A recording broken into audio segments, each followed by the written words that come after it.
Welcome to the new class. आज की topic में हम देखेंगे शुड विजार्ड हिट मॉमी का पार्ट 2।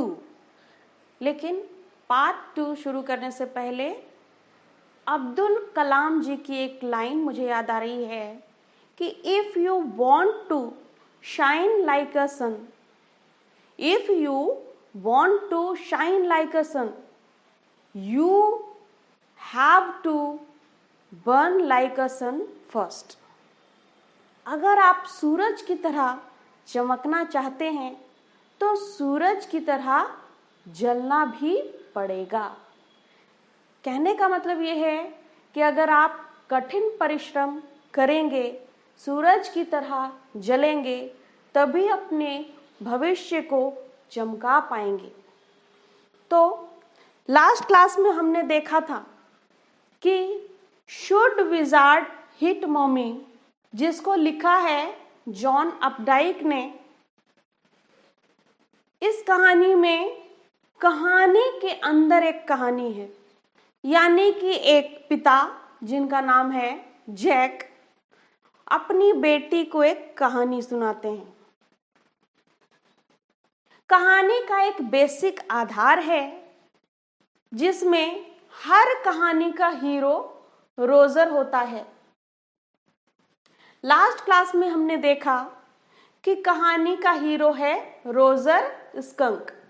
आपको एक बार फिर से बता दें कि स्कंक एक बदबूदार जानवर है। इसके शरीर से एक ऐसा स्मेल आता है जो काफी बदबू देता है और इसलिए ये बैड स्मेल है जिसे कोई भी पसंद नहीं करता। हमने देखा कि जैक कहानी की शुरुआत करते हैं कि रोजर स्कंक के साथ कोई भी दोस्ती करना पसंद नहीं करता।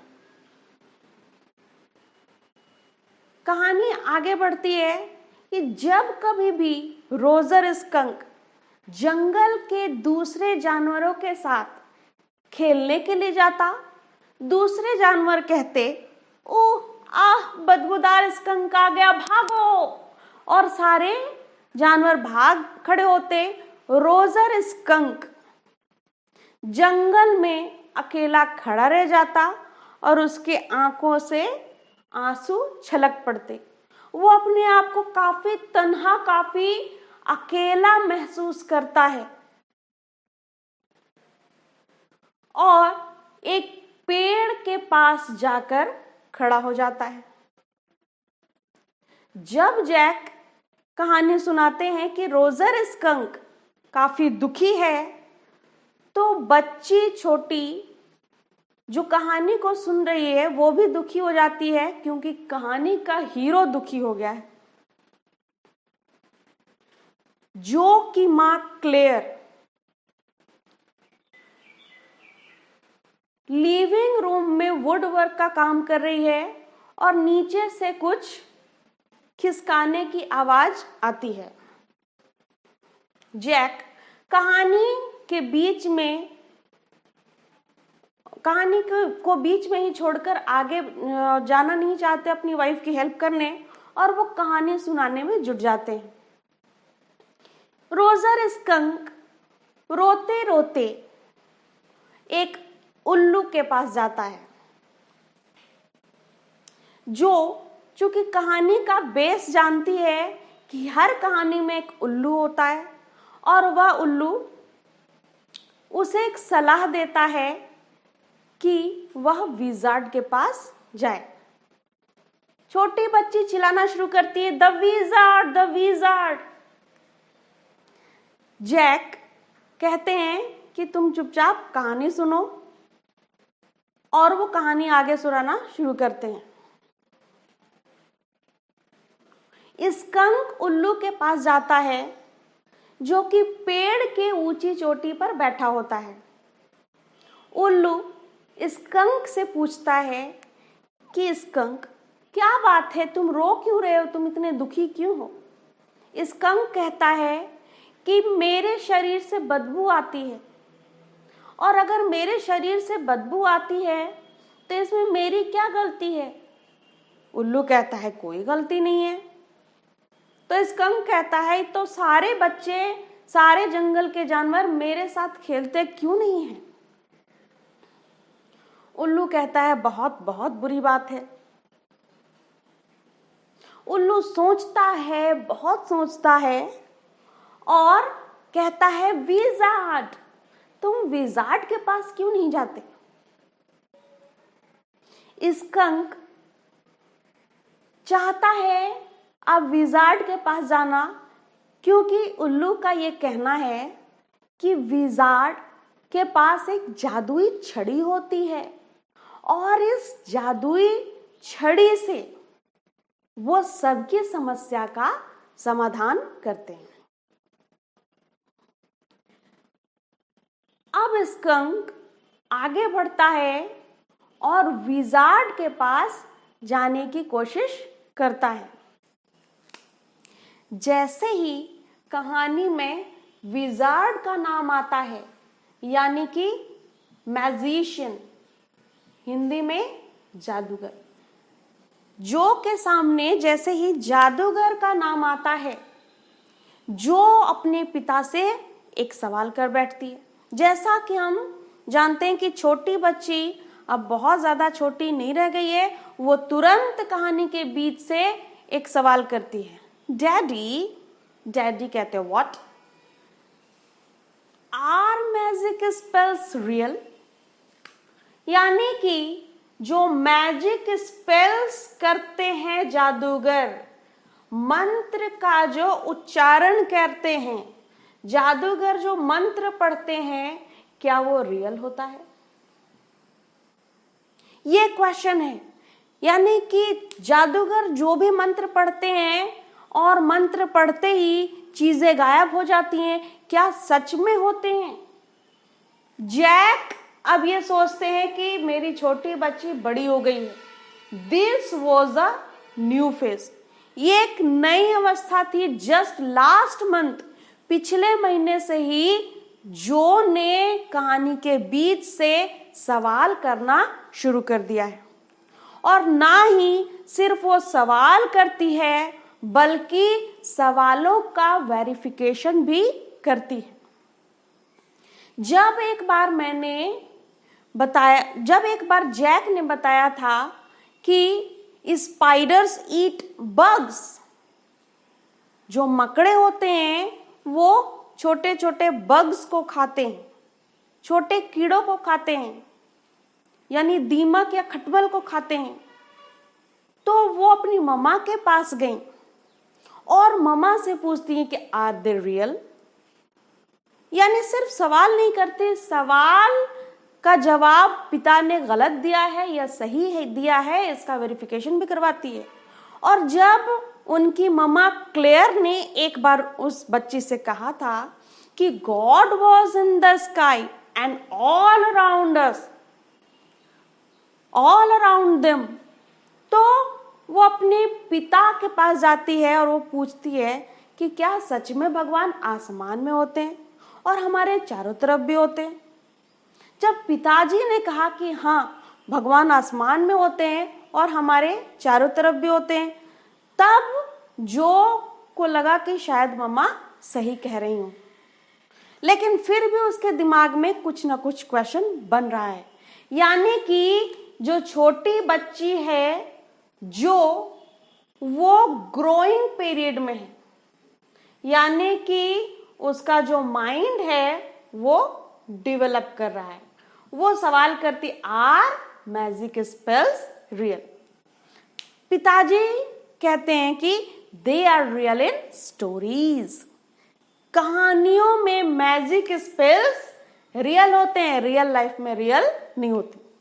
इससे पहले कि बच्ची कुछ और सवाल करे, जैक फटाक से कहानी को आगे बढ़ा देते हैं। वो कहते हैं उल्लू ने उसे जादूगर के पास जाने का रास्ता बताया। Go through the dark woods, घने जंगलों से होकर जाओ, अंडर द एप्पल ट्री, सेब के पेड़ के नीचे। इनटू द स्वैम्प, दलदल के पास। ओवर द क्रीक, यानी कि छोटी नदी के पार। किसका घर होगा? ऑफ कोर्स जादूगर का घर होगा।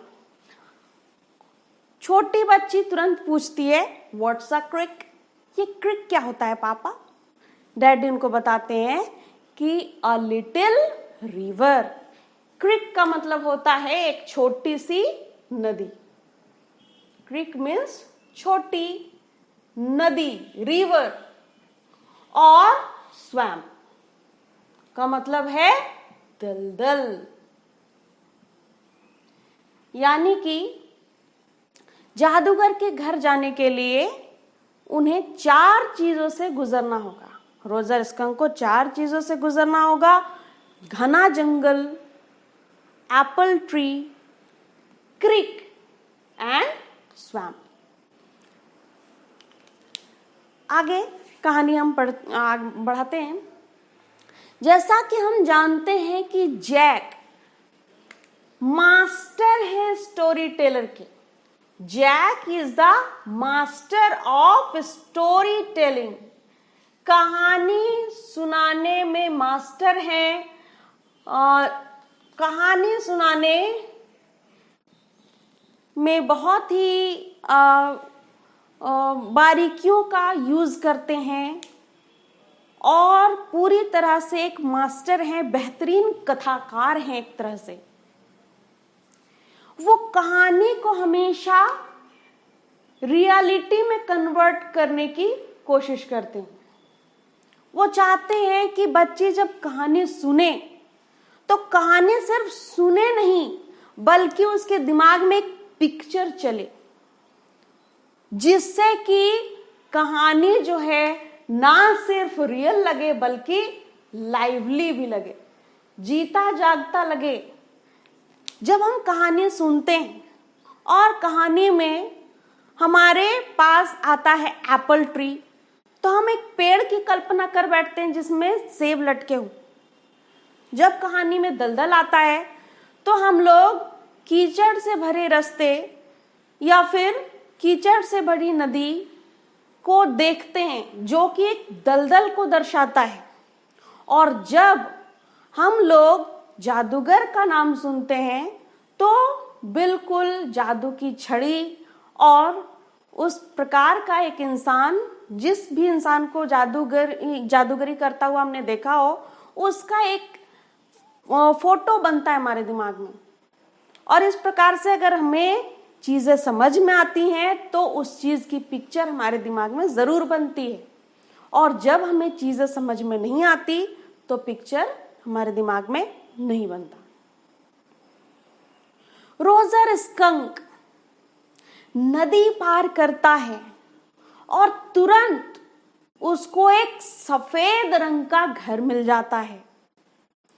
एकदम सफेद रंग का घर, जो कहानी को सुन रही है और अब वो कहानी बहुत ही इंटरेस्टिंग लग रही है उसको, और वो बीच में बिल्कुल भी कोई सवाल नहीं करती। जैक, जो कि एक बहुत ही बेहतरीन कथाकार हैं, he is a master in story telling, तो वो कहानी को रियल और लाइवली बनाने के लिए कहते हैं कि रोजर स्कंक गया और दरवाजे के पास जाकर खड़ा हुआ। ये जादूगर के सफेद रंग के घर का दरवाजा था और तुरंत उसने दरवाजा खटखटाया। कहानी को लाइवली और रियल बनाने के लिए जैक ने भी बेड से सटे हुए खिड़की के पल्ले को जोर से खटखटाया। और जब उसने जोर से खटखटाया तो जो बिल्कुल डर गई, अब तक जो पैर सीधा की हुई थी उसके पैर सिकुड़ गए और डर के साथ अपने पिता को देखने लगी। उसे कहानी रियल और लाइवली लगने लगी और उसे ऐसा लगा जैसे कि जादूगर ने उसी के घर का दरवाजा खटखटाया।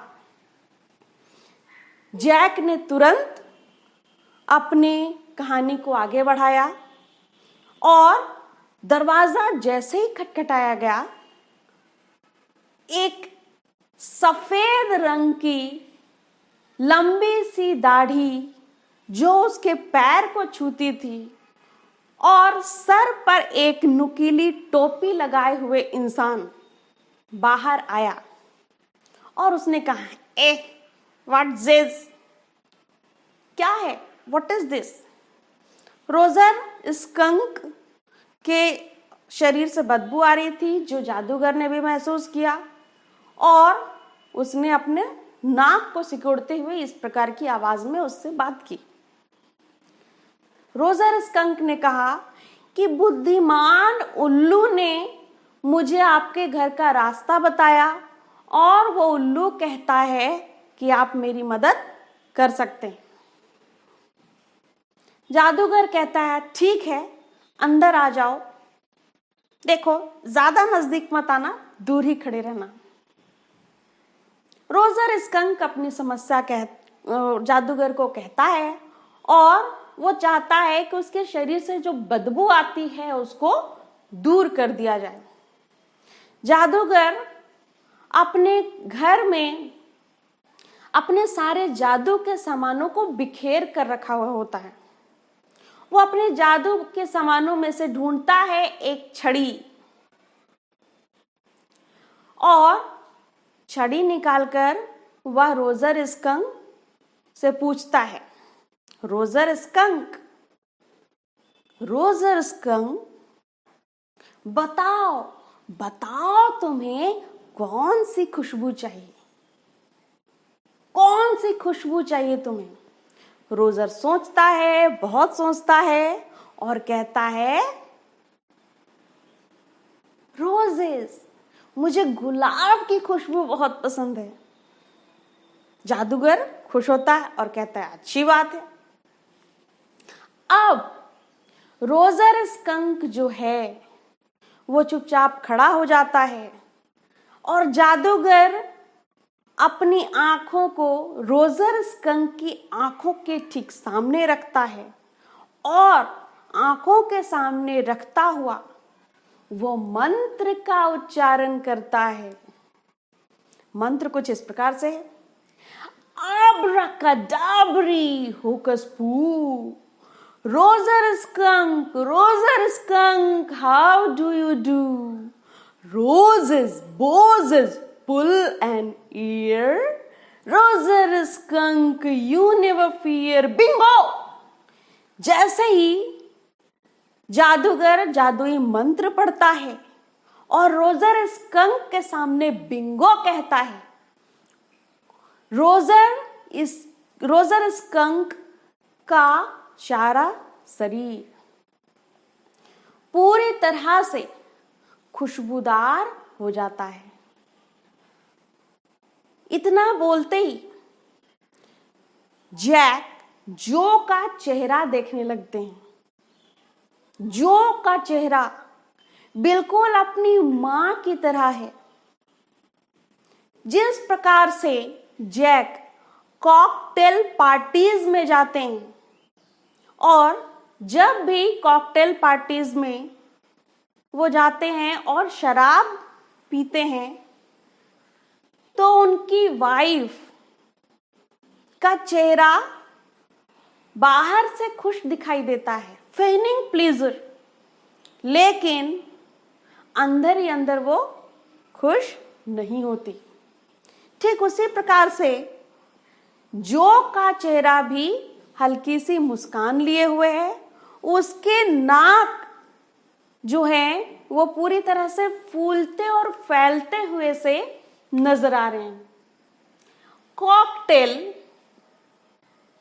का मतलब होता है शराब वाली पार्टी, एक ऐसी पार्टी जहां पर लोग शराब पीते हैं। शराब वाली पार्टी यानी कॉकटेल पार्टी। जैक ऐसा इसलिए सोचते हैं कि इसका चेहरा पूरी तरह से मां पर गया है, क्योंकि जैक अपनी बेटी को हर दिन इसी प्रकार से यही मंत्र सुनाते हैं और यही कहानी सुनाते हैं और हर दिन उसके चेहरे पर इसी प्रकार से मुस्कुराहट देखते हैं। हालांकि आगे की कहानी जो जानती थी, लेकिन उसके बावजूद भी उसका चेहरा बिल्कुल दिखावटी सा दिखाई देता है। मंत्र पढ़ते ही, बिंगो कहते ही रोजर स्कंक के शरीर से गुलाब की खुशबू महक उठती है। चारों तरफ जादूगर का जो कमरा है वो गुलाब की खुशबू से महक उठता है। गुलाब गुलाब। और रोजर स्कंक खुश होना शुरू करता है कि अब उसके शरीर से बदबू नहीं आ रही है, बल्कि उसके शरीर से खुशबू आ रही है।